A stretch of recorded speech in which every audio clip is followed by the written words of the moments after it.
Mercredi 26 février 2020, mercredi des cendres. Bienvenue à la grande édition sur Esaü TV, les titres. 26 février 2019, 26 février 2020, un an qu'a rejoint le monde céleste le roi du Tien System, Torrent Stan. Les hommages lui sont toujours rendus. Les détails dans un instant. Ce jour démarre le carême catholique. L'imposition de la cendre ouvre cette période de 40 jours pendant lesquels les fidèles catholiques sont invités à la pénitence, au partage et à la prière. La parole est donnée aux fidèles catholiques dans cette édition. Le Bénin vient d'instituer une taxe pour le financement des activités sportives. Le ministre des Sports a échangé sur le sujet avec les présidents des fédérations sportives hier.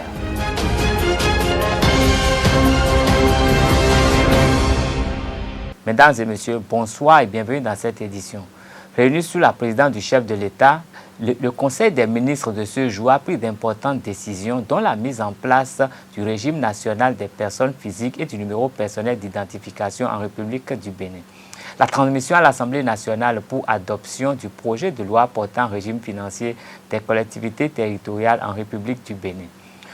Compte rendu de la réalisation de l'étude pilote sur les indicateurs de l'universalité de l'Internet au Bénin. Nous reviendrons sur les autres grandes décisions de ce Conseil des ministres dans nos prochaines éditions. Ce jour 26 février 2020 marque le premier anniversaire du décès du roi du Tien System, Roger Stanislas Illich Toch Torrent. Plusieurs personnalités en cette occasion ont rendu un hommage public à travers des messages à sa mémoire. Nous pouvons citer celui du ministre de la Culture Jean-Michel Abimbola qui dit ceci. 26 février 2009, telle une étoile filante, il nous a quittés sans nous avoir laissé le temps de nous préparer à cette brusque et subite séparation. Mais depuis cette date, et telle l'étoile polaire, Torrent Stan s'est installé au ciel parmi les anges d'où il continue d'illuminer et d'inspirer toute une génération de jeunes musiciens adeptes de sa création, de sa religion, le Tien System avec lequel il a parcouru monts et merveilles pour faire la promotion de notre pays qu'il aime tant.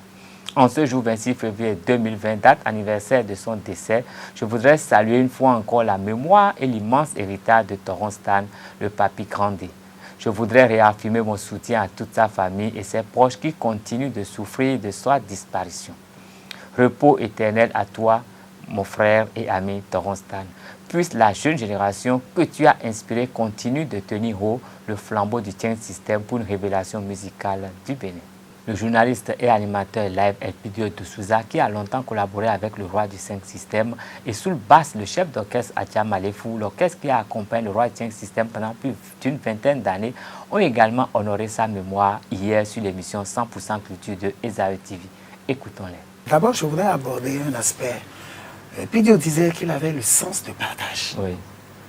Stan, à ce jour, a été le seul grand artiste, le seul grand frère qui va cueillir, qui va à la conquête de biens pour le secteur et partage avec les autres. Oui. Ah oui. Ça, il faut le préciser. C'est le seul. Un vrai créateur. C'est le seul. Il va créer les idées. Ah, il va se battre pour ça. Il va dire, ah mes frères, venez, on reste ensemble pour le faire. Vous avez cité Grapak. Oui. Grapak, tous les artistes béninois, même traditionnels jusqu'à l'écran où tout le monde ne dit pas, tout le monde est passé par Grapak. Le Grapak, c'est le groupement des artistes pour la paix et la concorde. Oui.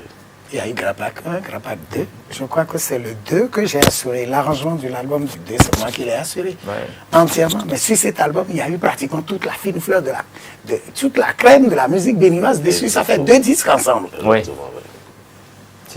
Alors, donc, quand il parlait de partage, il a tout à fait raison en disant c'est le seul qui sache vraiment, je dis c'est le seul qui sache vraiment partager avec les siens. Oui. Stan, malheureusement, ces dernières années, au plan santé, a été relativement atteint, si bien que les derniers spectacles, vous imaginez quelqu'un qui ne se sent pas bien, qui pourtant pense faire un spectacle. Ouais. Son dernier concert, son dernier séjour, c'était pour se reposer. C'était un séjour de convalescence. Oui.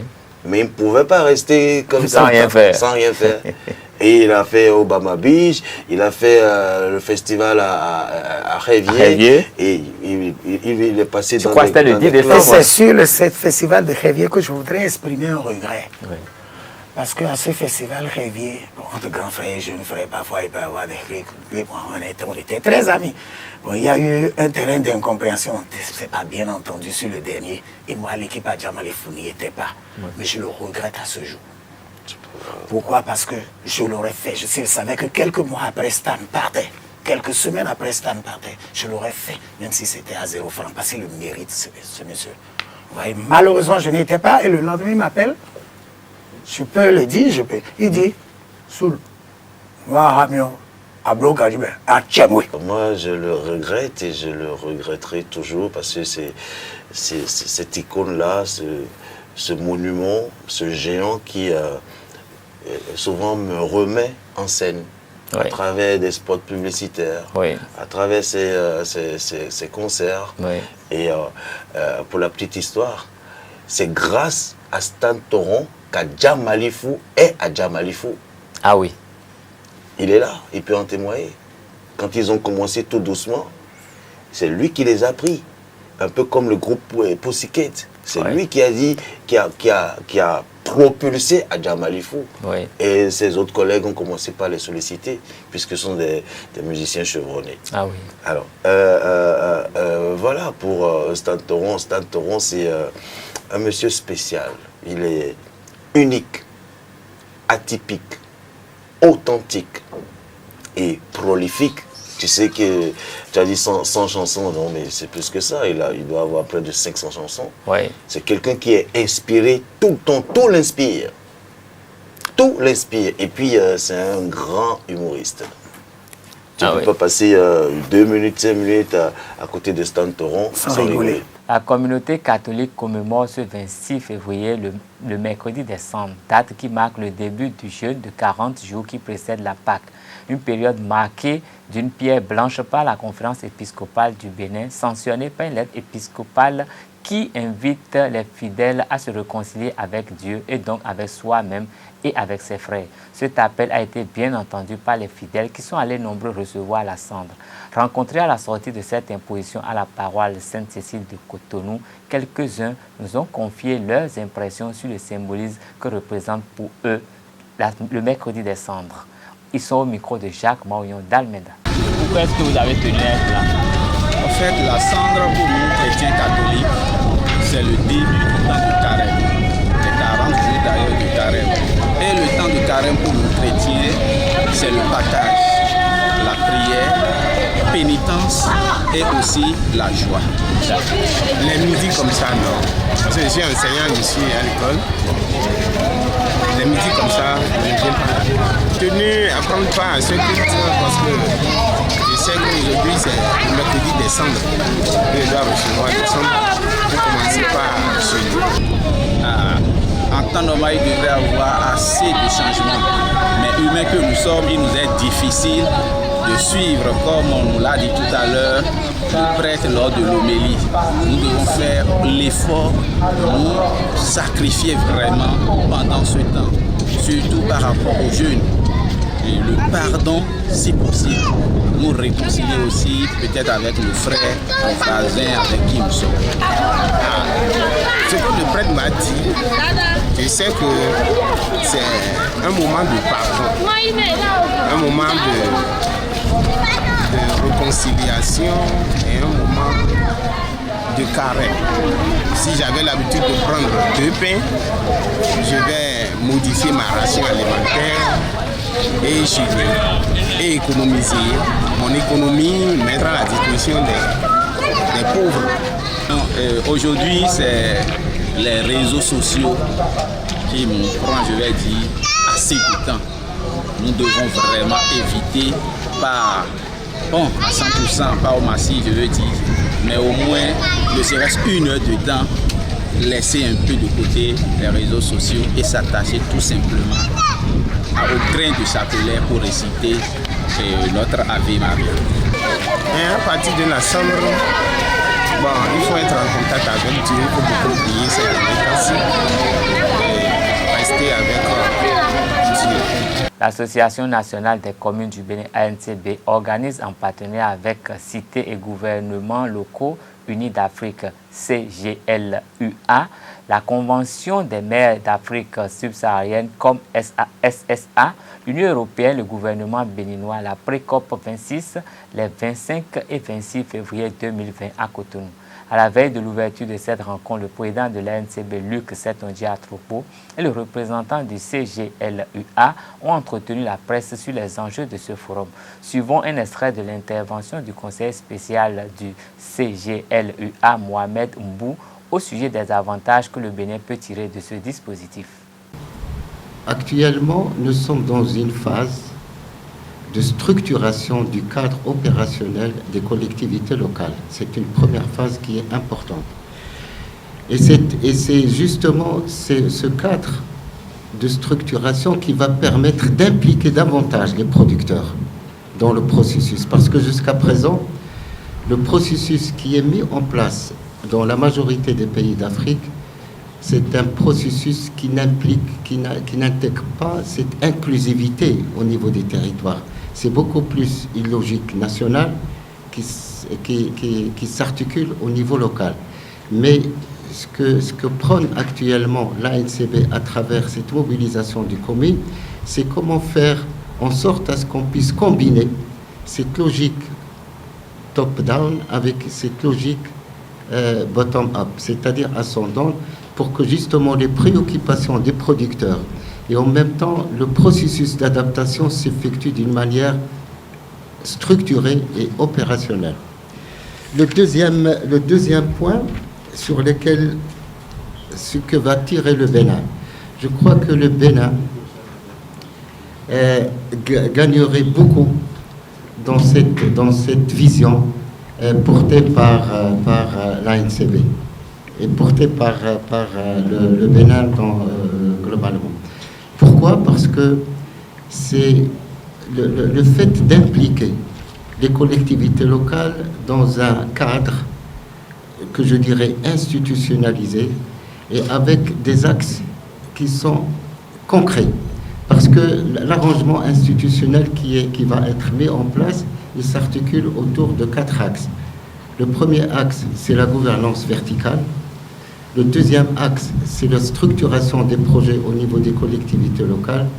Le troisième axe, c'est le système de reporting, parce que pour drainer et pour mobiliser les finances, il faut avoir un système de reporting aligné avec le niveau national.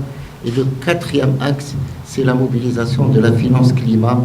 Et comme disait le président, nous avons des niches qui sont sous-exploitées actuellement, qu'il y a lieu de les exploiter au mieux. Donc, en gros, l'adaptation, il va être mieux prise en charge par cette démarche qui est en train de se faire, et l'intégration du producteur également, de telle sorte qu'on a un cadre qui permet d'assurer l'inclusivité du process. Et le deuxième point, brièvement, le Bénin va tirer profit de cette démarche d'une manière extraordinaire, dans la mesure qu'on va ajouter un axe qui est sous-exploité jusqu'à présent en matière de mobilisation financière, à savoir les collectivités locales. À sa suite, le président de l'ANCB, le maire Luc Setonji Atropo, évoque les défis que le Bénin doit relever pour optimiser les retombées. Il est au micro de nos reporters. Du producteur jusqu'à l'artisan, jusqu'au fonctionnaire, tout le monde est aujourd'hui menacé.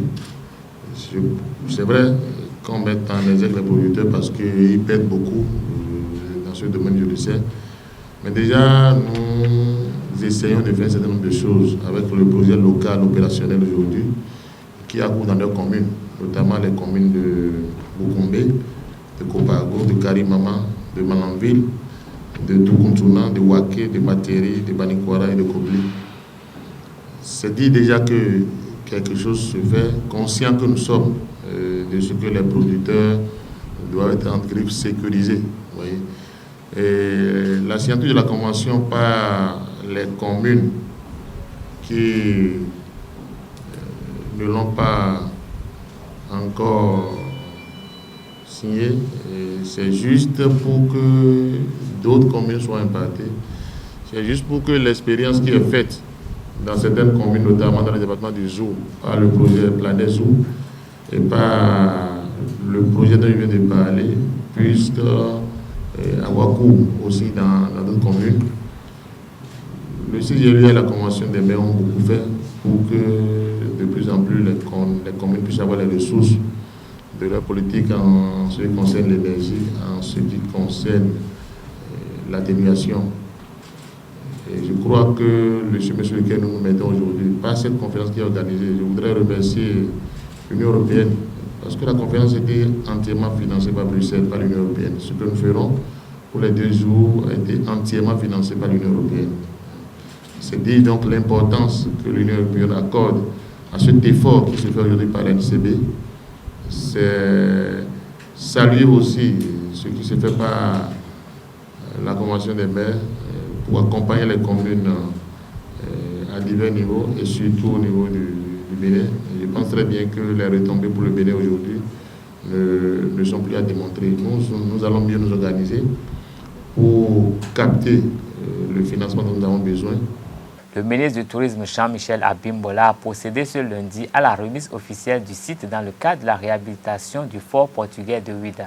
Cette cérémonie lance des travaux qui vont changer de but en blanc et au bout d'une dizaine de mois l'aspect de ce site historique. La première, qui a démarré officiellement ce lundi 24 février, constituera en la réhabilitation de l'existence, c'est-à-dire du bâtiment original du fort.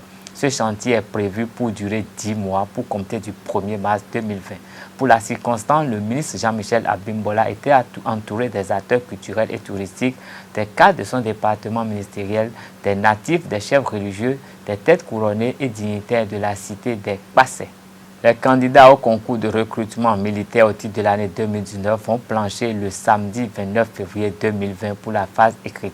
La date de la composition a été rendue publique en fin de semaine dernière à travers un communiqué publié par le chef d'état-major général des forces armées béninoises. La dictée question, les mathématiques et le civisme sont les 3 matières retenues. La phase écrite du concours concerne uniquement les jeunes gens et les démobilisés de la classe 2015 préalablement retenus à l'issue des épreuves sportives et sur l'étude des dossiers. En page sport, le ministre des Sports, Oswald Omeki, a échangé hier avec les dirigeants des fédérations sportives autour des nouvelles mesures prises par le gouvernement pour promouvoir le financement du sport au Bénin. La taxe pour le développement du sport, TDS, est désormais instituée dans le Code général des impôts et son assiette s'élargit aux fédérations sportives. Réuni à la salle de conférence du Palais des Sports du Stade de l'Amitié générale Mathieu Kérékou, le ministre Oswald Omeki a expliqué à ses interlocuteurs cette réforme. Nous avons, au niveau du gouvernement, dit qu'au-delà de l'effort que l'État ferait pour accompagner le développement du mouvement sportif au Bénin en termes de financement, que nous allions également impliquer le secteur privé. Nous avons fait un premier pas. Nous avons mis dans la loi des finances que les salaires et investissements sportifs étaient défiscalisés. Nous avons fait un deuxième pas en disant que les grandes entreprises exerçant au Bénin, dont le chiffre d'affaires est supérieur ou égal à 1 milliard de francs CFA, contribueraient à 1 pour 1000 hors toute taxe de leur chiffre d'affaires au financement du sport. Et quand nous avons pris cette mesure, nous avions dit dans un premier temps que cela ne s'étendait qu'aux entreprises qui seraient elles-mêmes propriétaires ou copropriétaires d'associations sportives. Et puis depuis quelques semaines, le gouvernement a pris la décision d'étendre le bénéfice de ce financement, de cette taxe, au financement des fédérations sportives. En vérité, lorsque nous étions seulement à l'étape où cette mesure était valable pour les associations sportives, ce que nous recherchions, c'était que les entreprises même s'impliquent dans l'animation des associations sportives en devenant propriétaires ou copropriétaires de ces associations. c'était parce que nous avions la conviction que notre pays était à une phase où il était nécessaire d'avoir plusieurs associations sportives, d'avoir plusieurs sportifs pour les sports individuels qui passaient de leur situation parfois difficile de précarité, malgré leur talent, à une situation où ils peuvent au moins s'entraîner correctement, avoir le minimum de revenus pour se nourrir et surtout pouvoir bénéficier de contrats professionnels avec les entreprises. Bien évidemment, l'expérience a montré que plusieurs entreprises ont préféré s'acquitter du paiement de la taxe plutôt que d'être elles-mêmes propriétaires ou copropriétaires des associations sportives. Quelques entreprises majeures, surtout celles qui exercent avec un agrément de l'État, sont en discussion avec nous et en pleine construction d'associations sportives dans certaines disciplines pour lesquelles nous travaillons avec certaines entreprises ici présentes.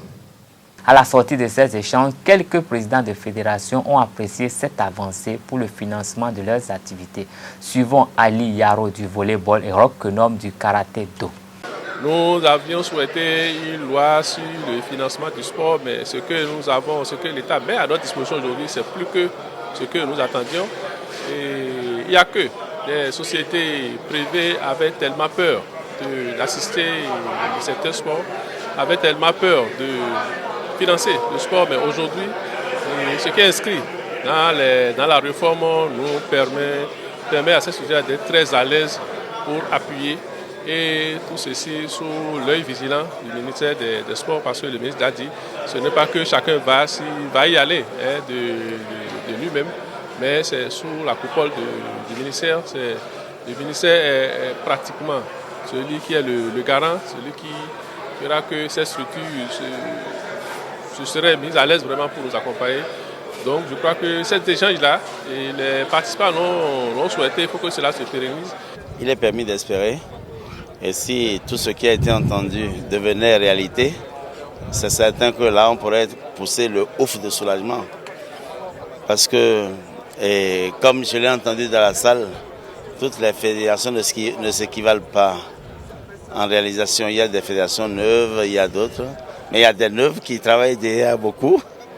Ainsi de suite. Tout ce qu'on peut espérer, c'est que pour tout le monde, on puisse avoir les ressources nécessaires d'accompagnement pour pouvoir mieux révéler le pays.